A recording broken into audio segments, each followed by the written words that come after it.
to my dungeon.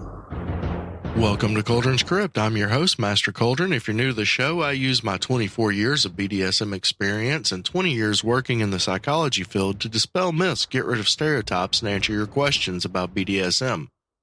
You can call in at 865-268-4005 to leave your questions or visit the crypt at cauldronscrypt.com. On this episode of The Crypt, I have to tell you briefly about a change that I'm extremely excited about to the Patreon page. Hit those rules to love by, and then I'm jumping to an interview from DomCon, Los Angeles 2019 with Sir Welph and Sir's button Robin about how they talk to their children about their DS relationship. A huge shout out to all the patrons. You can find that link in the show notes or just go to patreon.com/cauldronscrypt with no spaces. You'll notice some changes if you've been there before. The revamped levels and the rewards. There's also a new goal set at $500 a month that will provide the funding for giveaways. There are 2 immediate giveaways that will happen when we hit that goal. The winners will be selected at random using my Amazon device during a live drawing. I'm giving away some stickers from Season 1 and Season 2. Coffee mug with the logo on it, t-shirt, hoodie, a pair of finger floggers, and a hardbound copy of BDSMcontracts.org's DS contract. So please do check that out. To get in the Discord group, you do have to pledge a minimum of $5 a month or more. Again, the link for that is in the show notes, or just go to patreon.com/cauldronscrypt with no spaces. Rules to love by. Rule number 1, safe, sane, consensual, and informed. Rule number 2, kinky. That's KNKI and comes from the KNKI app, available on all platforms, but not a sponsor. It stands for knowledge, no intolerance, kindness, and integrity. And rule number 3, the quote from Mr. Paul Young. Submission is not about authority, and it's not about obedience. It is all about relationships of love and respect. It is Saturday at DomCon Los Angeles 2019. With me today, we have Sir Welph and submissive Robin, also known as Sir's button. Sir's button. All right. So, Robin, you have said that your dynamic is a very interesting one to explain. So, tell me a little bit about your dynamic and how long you've been involved. Are you married or poly or monogamous? We're actually getting married next month. Congratulations. Thank you. And we met through FetLife. Okay. Which I'm not sure how common that is. People seem to always be lamenting that they can't use FetLife to meet people, but it worked out in our case. So it does happen. We met not quite 3 years ago, and our dynamic developed fairly quickly. It did. And so I'm Button because he said that I'm cute as a button. And the name does fit, Yeah, if I may say so. Thank you. Now, 3 years together, you're getting married next month, you said? Correct. Okay. And how does your dynamic, well, first, before I put the cart before the horse, how long have you been into the lifestyle? Off and on, I would say combined 16 plus. Okay. I did have like a 12-year hiatus. But yeah, I started out on my journey in late 88. Oh, wow. So Okay. started out as kind of a bottom, a little bit of top, until I earned my Sir's honorific from my mentor at that time. Nice. Okay. And how long of a process was that? Just for those who are curious as to, because it's different for everybody. My process was about a year. I was also in the military at that time. So after leaving that duty station, my mentor and his felt that I had learned enough and had enough grasp to have my Sir's honorific. And then I transferred down to another duty station. Oh, nice. And continued my journey there as well. Now, that sounds very old guard structured and leather. Yeah, definitely so. Excellent. And Robin, How long have you been involved? So, all told, probably just about 5 years before we met.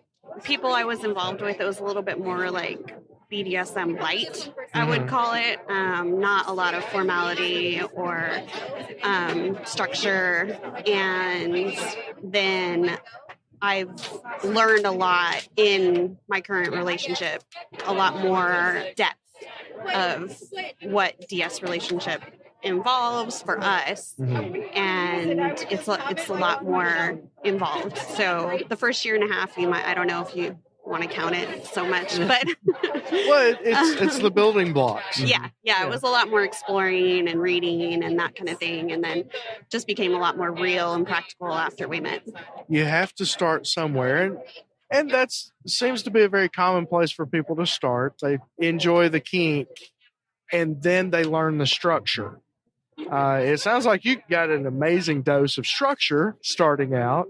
And how much of that are you now transferring into Robin?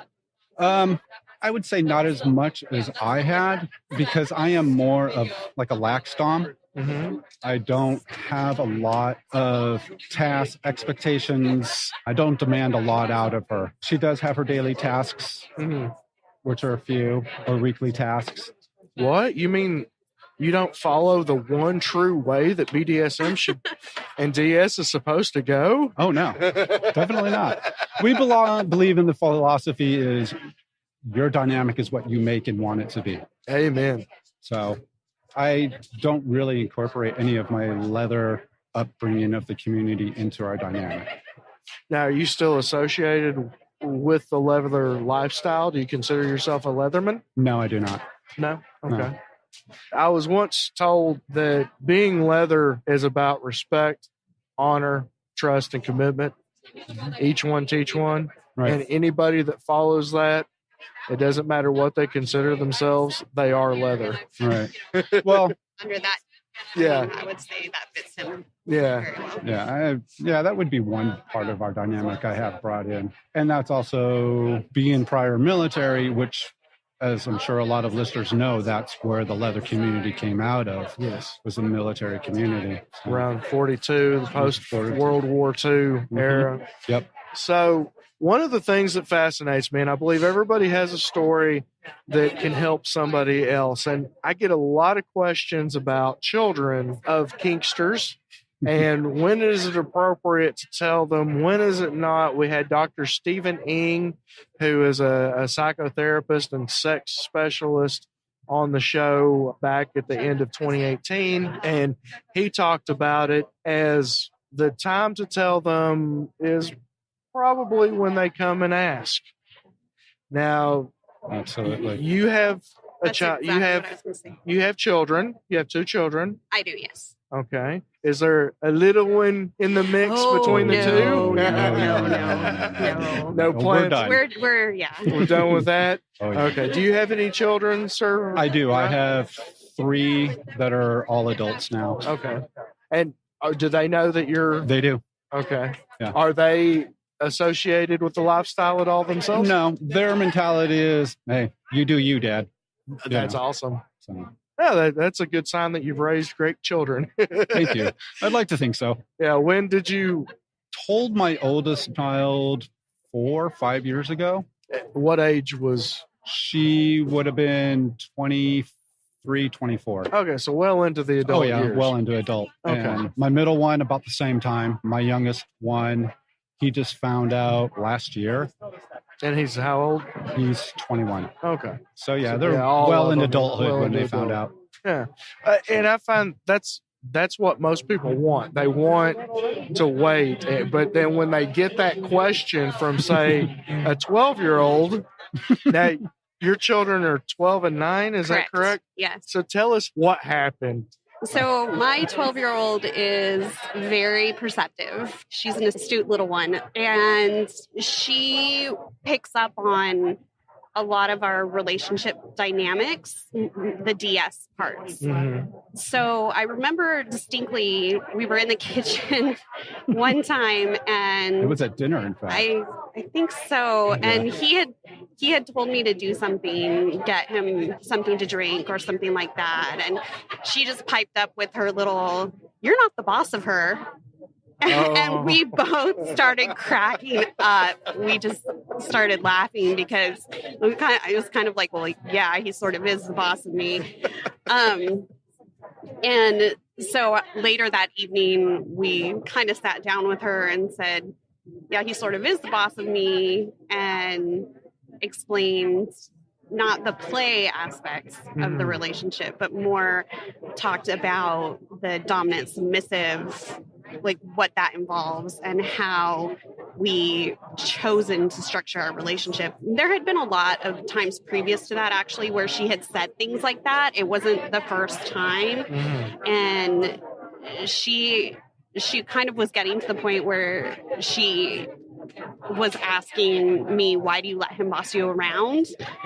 So at that point, pretty much we felt like it would be easier to explain. It seems like that you're reaching a point to where, okay, this child is about to start thinking mom is abused. Yes. And start picking up, because those years, especially 12, they're looking at the relationship of the parent to see what they're going to find in a relationship for themselves. Absolutely. So you felt you didn't have a choice. So how did that conversation go? Did you say, I may have misheard you, but did you say we sat her down? We did. We did it so together. So it was both of you. Correct. Okay. Yes. Oh, that's awesome. Yeah, we did that together. And what was the response to that?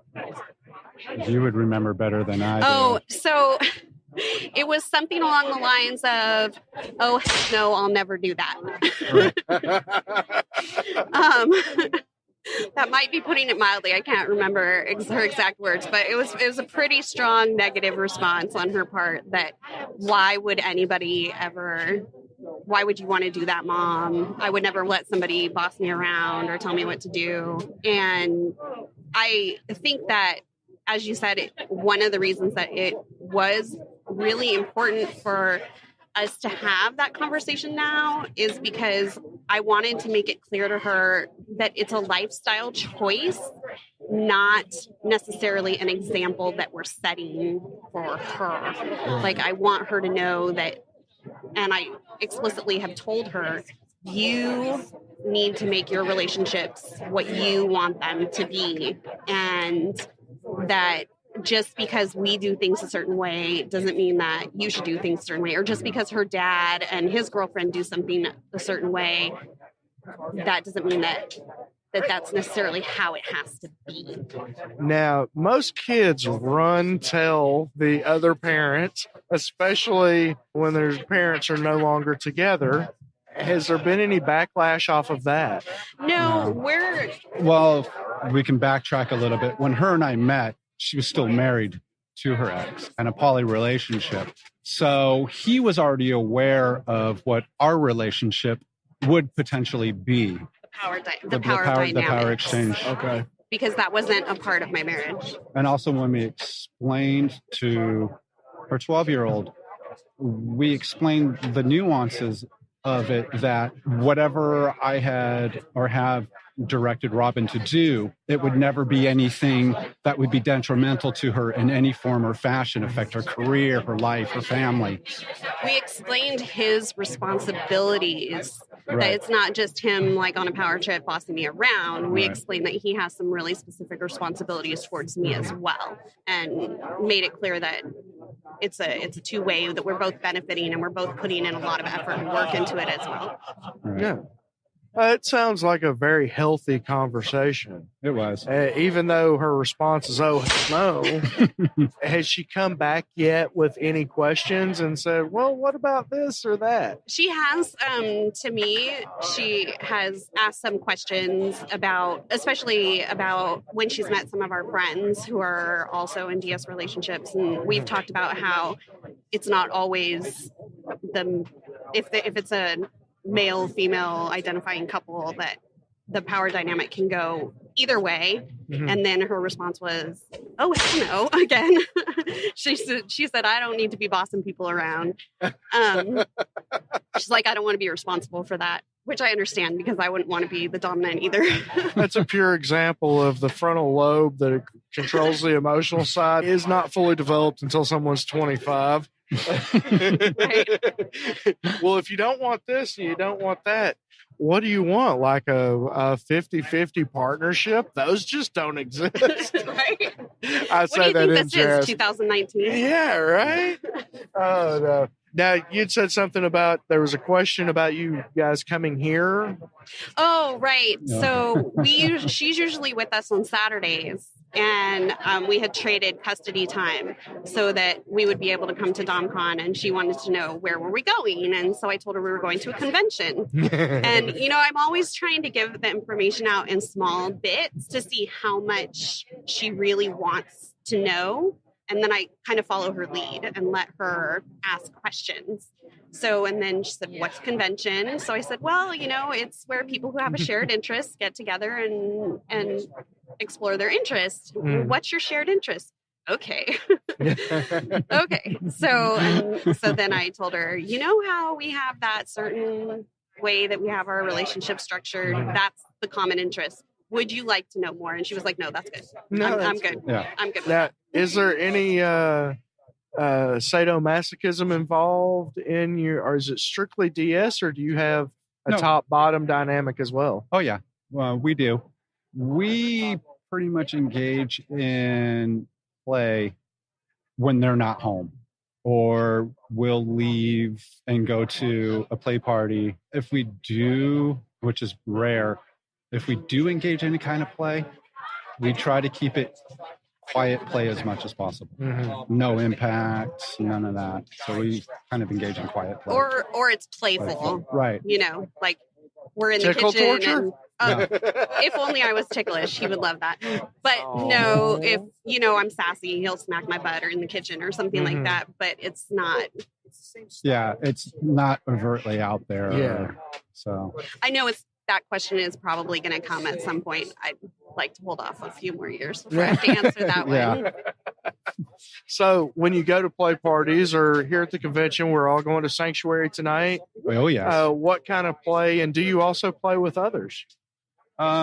Most of our play is impact. That's my big preference. We have explored other forms of play and also going to be exploring further in other types. Needles. Needles. I want to do more needles. Um, I love needles, but yeah, we've dabbled with needles a couple times. We've done some wax play. She hasn't as of yet. I have taught a couple people so far during our relationship, and she's been aware of it. She's totally cool with it. And it's been people we know. So he's very understandably so, but just protective of me bottoming for other Absolutely. people. I know there are several people that he would be fine with it, but it just hasn't been an opportunity. right. And you seem there's still a lot. It's been 3 years. The normal lifespan of NRE, new relationship energy, is anywhere from 6 months to 2 years. So the relationship has settled into what it is at this point. Very much. And there's still such an admiration and a respect and a twinkle in both of your eyes for each other. It's a beautiful, beautiful thing. So Thank you. Thank you very much, Master Cauldron. certainly. All right. One thing that I've been asking people all weekend, what is one piece of advice that if you could go back in time and tell yourself right before you jumped into all this crazy kinky stuff that we love to do, what would that piece of advice be? He's going to laugh at this, but I would say no matter how you identify, at some point, I would say find a good mentor, somebody that you can talk to, and because I wish that I had done that sooner. I would say be a sponge. Absorb as much information you can, but make sure that information you're getting is credible. Especially in this day and age, there's so much information on the internet, and a lot of it is misleading. Yes. And to coin my mentor, and you're going to give me a whiplash, but don't do stupid shit. I love it. It's so true. Now, I guess that covers the other question, which is what is the warning? The warning would be don't do the stupid. Right. What would you go back and warn yourself about? Oh, okay. I think for me, I would go back and tell myself to maybe slow down a little. Frenzy? Did you yeah, frenzy really bad? I don't know about really bad. I mean, maybe, but I would say, yeah, like really baby steps, because I feel like I jumped in and then a little bit later had to kind of like jump back out, you know, and go, oh, whoa. I mean, sorry. Oh, you get a whip crack too. Oh, whoa. You know, I didn't even, there's so much I didn't know. And that's also one of the reasons that I wish I had found a mentor first earlier. Because there was so much I didn't know that I didn't know. Yeah. And that's, and with that advice and finding a mentor, one of the things that I love when I'm mentoring somebody is the fact that they listen to me with the most important piece of advice that I give them. Don't just take my word for it. Yes, I'm your mentor. I'm here to teach and give you all that I know, but also ask other people. Don't take it from one source, which goes back to what you were saying, sir. Being a sponge, but considering your sources and getting that broad spectrum view for what it really is. It's like trust but verify. Yes, exactly. I love it. I love it. That applies to so much of life. All right. Thank you so much. Is there any last words of advice? Anything else that you'd like to throw in? No. Thank you for having us. Thank you for having us, Master Cauldron. We appreciate the opportunity. If any parents have any questions about talking to their children, you mind if I put a link to your FET page in the show notes? Not at all. Happy to. Excellent. Yes. Yeah. All right. That's one thing we like to do is give back to the community as much as we possibly can. See, leather. Yeah. All right. Well, again, Sir Welph, Robin, I about called you Button, but I feel, That's okay. but I feel like that's a term that only he should be allowed to. It's funny because my DS pet name is Button. Oh, okay. But other people do call me that sometimes. Oh, okay. People we know in our community are like, "Hi, I'm fine Button." with that. I just didn't want to overstep, try to fine. Respect above all else is my house motto. So, all right. Well, that will do it. Thank you again so very much. Thank you for having us. We appreciate it. Okay, that wraps up that interview. I hope you enjoyed it as much as I did. Sir Welph and Sir's Button, Robin, thank you so very much for taking the time to talk with me. I look forward to seeing you guys again. A huge thank you to show producers. Our pro producer is Anonymous. Executive producer, Jeremiah, Jess, Arcane, DGR, and Violet Aurelia, Feline Rouge, Baby Love, 2269, and Faisal. Senior producers, Matt, Emerald Wolf, JK, Queen Sage, Sort Out the Kinks, Delilah, and Sir Mutual Respect. Producers, Kane Sin, That Place in Oklahoma City, which is a dungeon there in Oklahoma. Thank you, Miter, Roxy Bear, Olive Eyes, Zine, and Alexandria. And junior producers, K2SO, Buffalo Dom 84, Leisumi, and Haley. If you would like to become one of our show producers, be eligible for that giveaway that I'm going to do on Patreon, help to get that goal up to $500 a month. That money also goes to funding trips like this one to DomCon so that I can get the content for the show and do some of these amazing interviews. There are 20 interviews left. I am putting these out weekly, and I hope you enjoy them again as much as I did. A huge thank you to BDSMcontracts.org for their donation of the 25-page soft and hardbound MS and DS contracts. You can find them at BDSMcontracts.org. Use coupon code Cauldron20 for a 20% discount on all purchases. And if you are at DomCon New Orleans, you will see me there and find some of those books that you can look at and another discount coupon there at my booth. Daycollars.com. Daycollars.com is a place for personalized handmade collars, leashes, cuffs, and belts. You can find them at daycollars.com. Everything is custom tailored to your design. And finally, whippingstripes.com, my personal maker of leather and paracord impact toys.